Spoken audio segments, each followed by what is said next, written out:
And what we're going to do is we're going to show off a little bit of macula tackle, and we're just going to try to catch a few crappies. Have the grandsons tonight. I think they want a fresh meal of fish. Not looking for giants, just looking for eaters. And we'll try to break this down. So as long as my phone is lasting, let's go for it. So this is the macula tackle hangman jig. So basically I have a loop knot on this one. That is a State Line Bait Company 2-inch plastic right there. And the nice thing about the hangman is it is very well balanced in the water. So with that loop knot, it's actually going to hang horizontal for you. So that's an awesome feature right there. I'm using a 7-foot Patriot rod. This is from Outlaw Crappie Poles. The reel is an Abu Garcia Max Pro. And then this 4-pound monofilament. That is it.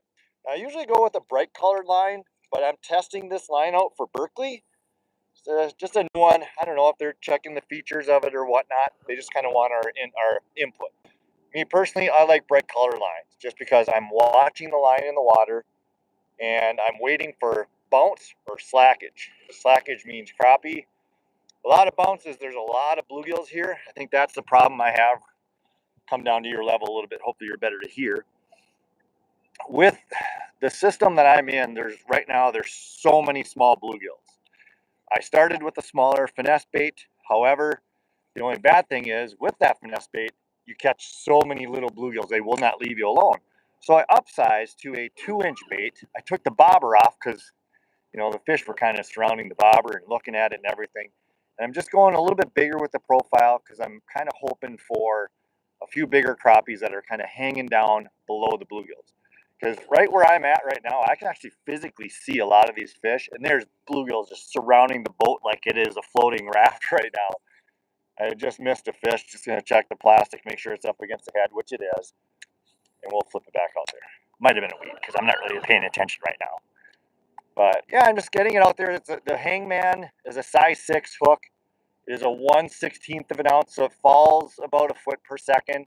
I'm basically just kind of swimming it through the water, kind of coming around weeds. Seems like a lot of the crappies are kind of near the base of the weeds right now. So I'm just kind of, that was a little bluegill that just grabbed on. And this is what happened. Now I want to talk about this real quick because some people ask me why I don't put a bait keeper on a lot of my jigs. Because if you get a fish that grabs that tail and pulls it down, what ends up happening is when you push it back up, if you have a bait keeper on there and a fish pulls it down, that keeper splits the bait. So you get a lot more longevity out of the baits if you do not use a keeper. Especially if you use a lot of soft baits like the Berkeley Gulp minnows. I'm a big fan of the Gulp minnows. I do believe that the scent helps a lot.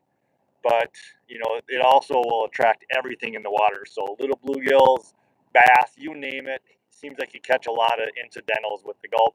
So today I'm just kind of running more standard plastic, just trying to keep some of these little bluegills off. This feels like a little bit better fish. What have we got here? Feels awfully pikey. Oh no! Pike. On. Go easy. We gotta land the pike. Ooh. Ooh. Bait stealers. That guy's been had before. Looks like someone had a hard time getting the hook out of his face. It's been redirected. All right, let's go back. I was wondering why I went like 3 casts without catching a crappie. That's pretty rare at this little spot. This started out really, really hot, but pike come in when they see all the action and seeing fish kind of flop and flipping. They're kind of drawn in by that, so they come in and then all the fish are kind of like, let's maybe hide a little bit from this predator. See if maybe moving that pike out will get the crappies to refire. Yep, there's one right away. All right, I gotta, right, Maisie? We gotta concentrate. We gotta do some things. Maisie says, fix the bait. So I fixed the bait. All right, we're not gonna do a long cast. We're just gonna do a flip. Kind of helps me control. I'm only in 8 feet of water right now. And I'm just kind of letting that bait kind of swing through. Little bluegill tapping. Now that pike really hosed me. Another bluegill bit there. Beautiful day though, except for everyone's mowing their lawn for some reason.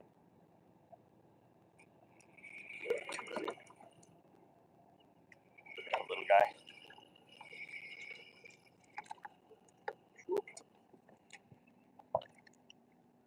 So throw that one back. So no need to adjust the knot. It's always going to hang horizontal in the water.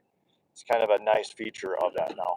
Now I am a fan of there's three, for macula tackle we currently have three shapes, if you will. We have our dream jig, which is where I started. That one has flatter sides. It's very easy to hold, especially when you're putting your plastics on. It's a very good shape for working in thicker weeds, lily pads, reeds, etc., because it snakes through really well. It's a really good jig for dock shooting, skipping, flipping. Absolutely love the dream jig. The hangman is a brand new one. That's new for me. Designed it after going to a show in Tennessee. The southern market, they like to use a lot of loop knots. And when you run a loop knot, in deeper water especially, you're going to end up with missing fish and stuff. So you're going to want to constantly adjust your angle, like with our dream jig. So I designed the hangman more for, you don't have to use a loop knot, but it works really good for loop knot and artificials especially. Still working on a couple different sizes of a hangman for other species and ice fishing. Now our switchback jig is the third in our lineup. And it was the second one I designed, and it was more to have a few different functions. One of those functions is the switchback caters to live bait. You don't have to use live bait, but it works well with live bait. And what's interesting about the switchback is it got a little different glide in the water, and I have a flatter bottom on the switchback, so it's very good for when you need to go down to the bottom, hit bottom, lift up, hover, hold, set it back down on the bottom. Again, like I said, it caters to live bait, but you can use artificials. And when I say live bait, it's because in the winter, in Minnesota especially, a lot of fishermen are going to use crappie minnows, and they like to. Some fishermen hook the minnows in the back, so then they want a vertical jig. That's what you can do with the switchback. Some people want to head hook the minnow or through the lips, so then they can move the knot to horizontal and fish that same jig. So it's kind of catering to live, but then again, our Switchback XL has been excelling in walleye fishing this summer because of that ability to drop it down to the bottom and be confident that your bait is standing up. So walleyes do like to feed on the bottom. They'll eat up too, but a lot of times if they're tracking it and they don't eat it, you drop it to the bottom, it looks like, ooh, look at this wounded minnow that just went down to the bottom, and they see it kind of struggling down at the bottom. Here's a better one, a little bit, right by the boat. And come here. You look like Levi wants to eat you. It's not a giant, just a run-of-the-mill crappie right there. And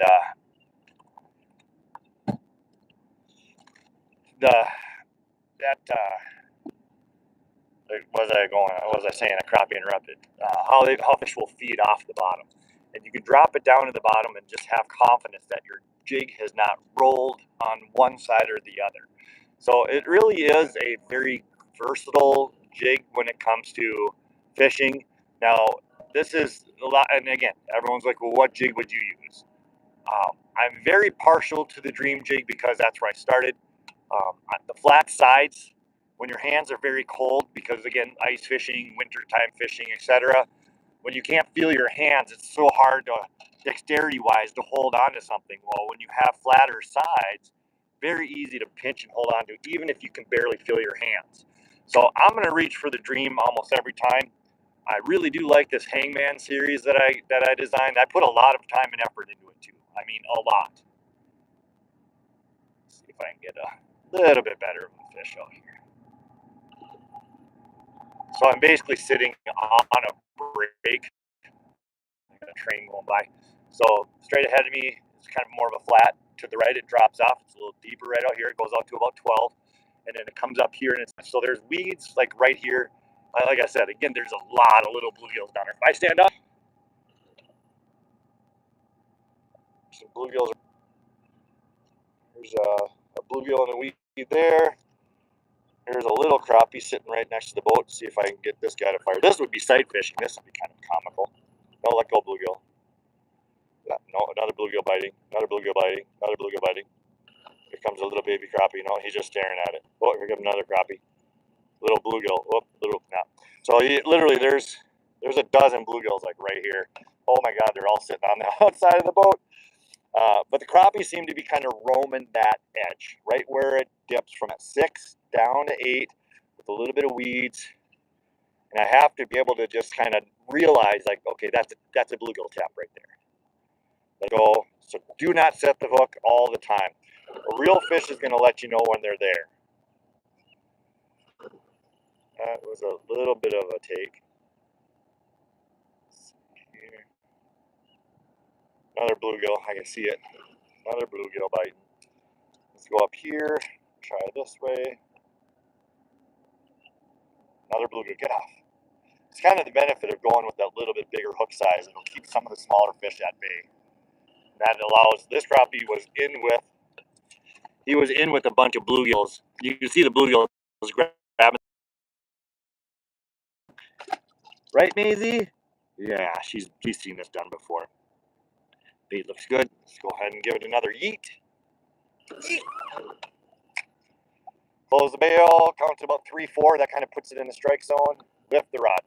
Lifting the rod, just get your bait to swing. I'm watching the line as it enters the water. I'm just kind of hovering that bait where I want it to be. I can go down the hip limb if I want, but reel up and then just kind of do that, start that pendulum swing again through the water column.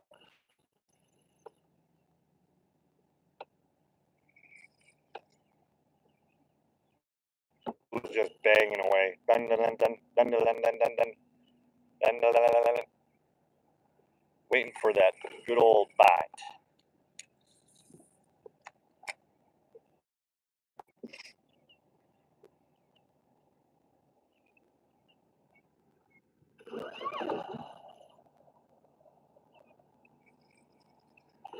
Uh-oh, shoot, low battery. That'll happen, I guess. I should learn to bring a plug with me. Oh well. All right. Well, anyways, guys, I hope you find this information helpful. Maybe what I can do is go back into the editor, take this video, kind of get a couple clips for you. But if you want to see what Macula Tackle jigs are, go to www.maculatack.com. If you're wondering if there is a tackle shop in your area, we do have a dealer locator on our website that'll show where we are. Again, we're from Minnesota originally, so we're mainly in this region. However, we do have stores in other locations. So otherwise, follow us on all the social medias, whether it's Instagram, Facebook, a little bit on TikTok, not a ton in there. And I'm trying to do the best I can to add more videos on YouTube to give you guys a little bit more of an education and understanding as to what these jigs do. Just remember, the bigger the number, the smaller the hook. So when we say size 10, that's going to be a smaller hook. When we say a size 6, it gets bigger. So 10, 8, 6, and we go 1. And we are working on other things all the time. But thanks for tuning in. I'm going to get back to fishing, and we will hopefully see you guys all in the future. All right, let's end it. How do we do? Bye.